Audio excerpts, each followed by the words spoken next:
Hi everybody, this is my C-Type Jaguar. It's a Realm C-Type that I built last year, and it's November, mid-November now, the following year. And it's taken me 5 months to get it through the IVA test. Had to make lots of changes. Second car I've built, so I should have known better. But anyway, I just sort of do show you a video of the things, the changes I've made to the car to get it through the IVA test.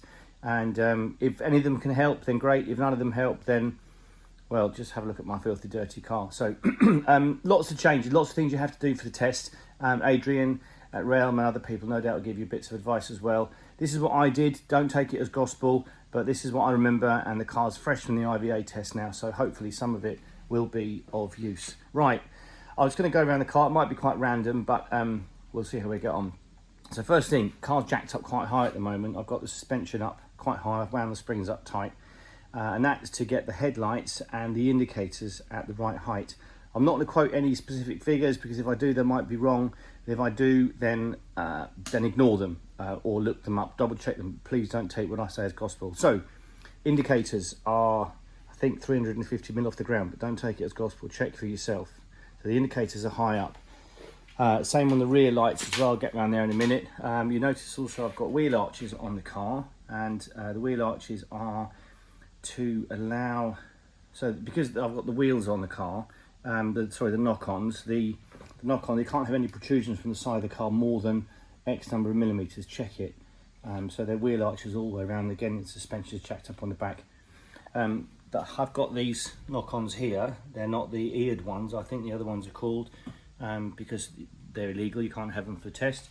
Also got a side repeater on the indicators here, so that has to be wired up. And these ones are LEDs. If you use LEDs, you have to change the indicator relay for an LED indicator relay. Don't forget to breathe, Aidan. All the surfaces, all the edges on the car have to be 2.5 millimeters. Again, check it. So I've put this rubber, there's a seal on here, there's a rubber seal on here, which increases the diameter of the radius on this air intake here. I've done the same on all sorts of other bits and pieces. Again, the door hinges on this car were square edges, and one of the guys, I think Chris, printed these 3D hinge covers off to save me having to change the hinges, which was good.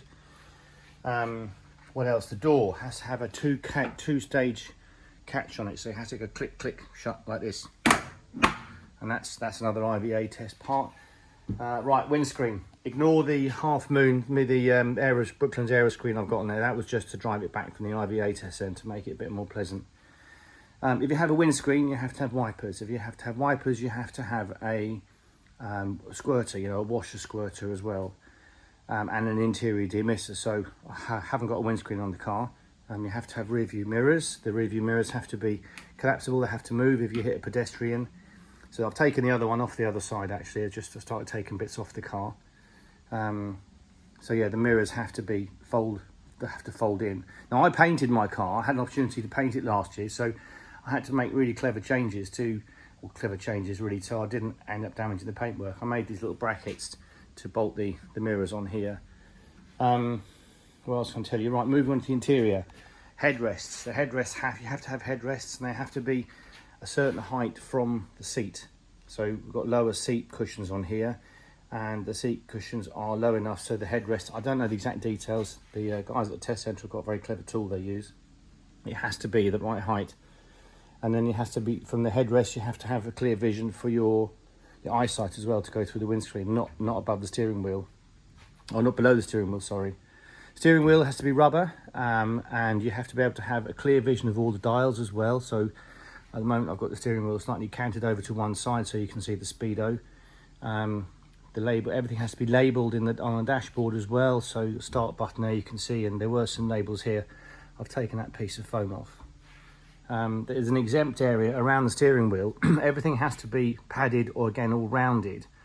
So there's an exempt area around the steering wheel, I think of 180 mil, but again, check it please. I'll put some foam on that side of the passenger side of the dashboard, because I wasn't sure whether it was going to be round enough or not. I know it has to be padded. Again, I've got this piece of rubber under here that's come loose actually. Rear view mirror has to be round, because of course it has to be round inside the car so you can't damage yourself on it. Ah, goodness me, what else?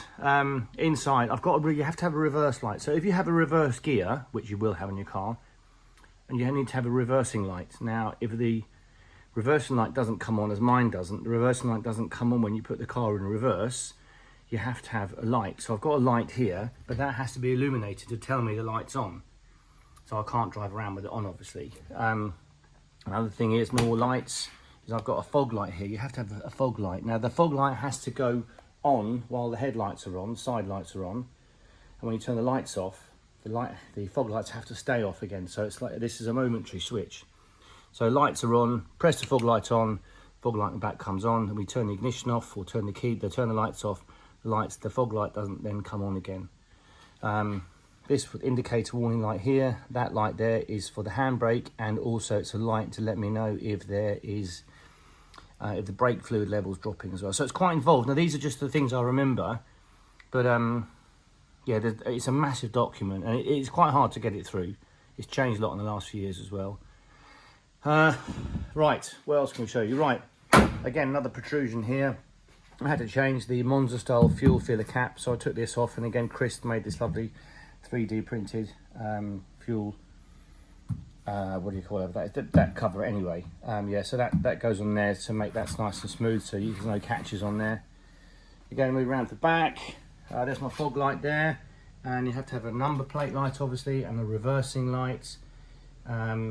I think that's it on the back really, nothing very exciting, but looking forward, yeah, the headrests are a good thing. And they have to be secure as well. Originally I didn't have them on secure enough, so I changed the system. One of the guys made this clever system. I've modified it a bit just for my car, but I've got 3 bolts coming through here to mount it to that sort of rear bulkhead there.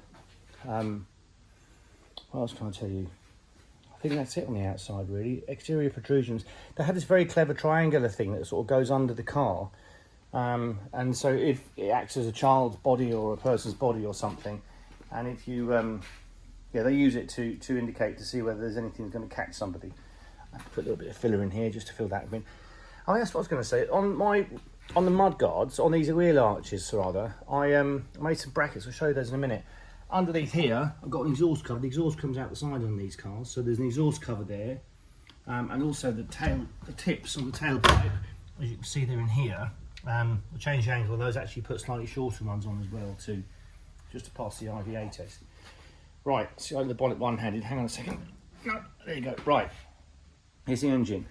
Now, I've got another silencer on here just to bring the decibels down from whatever they were to the legal limit. So, and Chris made this, and a guy called Chris, who's very helpful. It was a bit high for my car though, so what I did is I made some 10mm bracket, 10mm, what do you call them, shims that go under the engine mounts, so you can see them in there, that strip of aluminium. And that canted the engine up slightly by 10mm, which then gave me sufficient clearance underneath the silencer, because the fiberglass was getting really hot underneath this extra silencer. And I put another heat shield on there as well, just to stop it getting so hot. And also added some heat shield into the inside of the bonnet as well here, just because it was getting really hot. The air didn't flare, wasn't flowing very easily from the exhaust, obviously hitting that, and the flow wasn't as easy.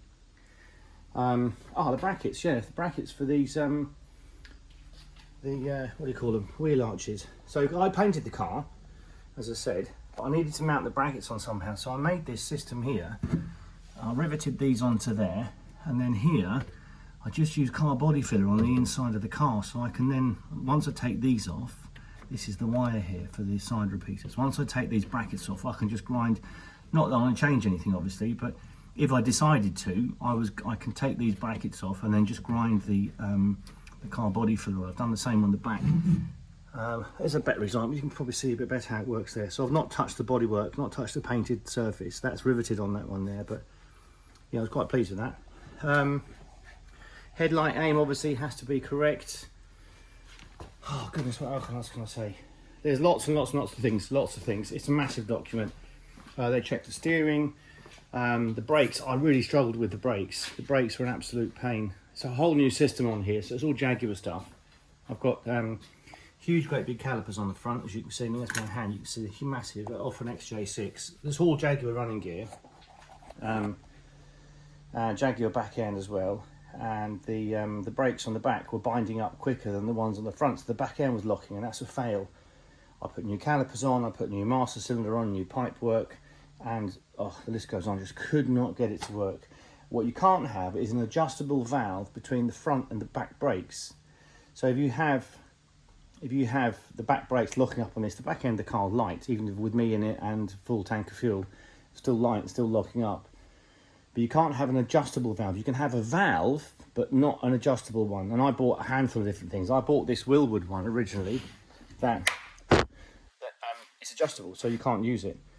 And I bought another system here which was causing problems to for the back brakes to work easily at low pressure braking. So I did away with those, and I think eventually just the brakes needed bedding in properly, needed to drive it. What else can I tell you? I think that's pretty much it really. Those are the changes I did, but you know, a long list of things. Indicators have to flash at the right speed, headlights have got to be at the right angle. They don't measure things like brightness. But you know, you can't have dim lights. You have to have a good clear beam as well. There has to be a beam, you know, like you'd see on an example of a headlight. There's got to be a clear line of the beam. What else? I'm sure there's 1,000 other things, but switches have got to be rounded. You can't have any sharp switches. If you do, they've got to be covered in foam, like I've got here, so that they're recessed in there. Although they're not really. I don't think they're dangerous anyway. Padding, seat belts, they check the seat belts mounts, I can't remember now. That's it, I think. I've probably waffled on long enough, 11 minutes. So anyway, I'm really looking forward to today. I've got my fire lit, a cup of tea, and gonna have a little play with the car, give it a clean. It's absolutely filthy where I've been driving it in the mud just to get it to and from the test centre. So yeah, I think that's it really. I think that's it. I hope I haven't been too boring. I hope some of it's been helpful to someone, but you know, there's lots of people around that can help. I had lots of great advice from some people, and some pretty shocking advice from other people. But hey, you know, take what you want. That's it. I think. There's the car, and yeah, pleased with it. It drives nicely. Needs a good tune-up. Did the valve clearances, and I've got to change the needles and the jets, and so on and so on and so on. So lots to do, and a good day ahead. Cheers, everyone.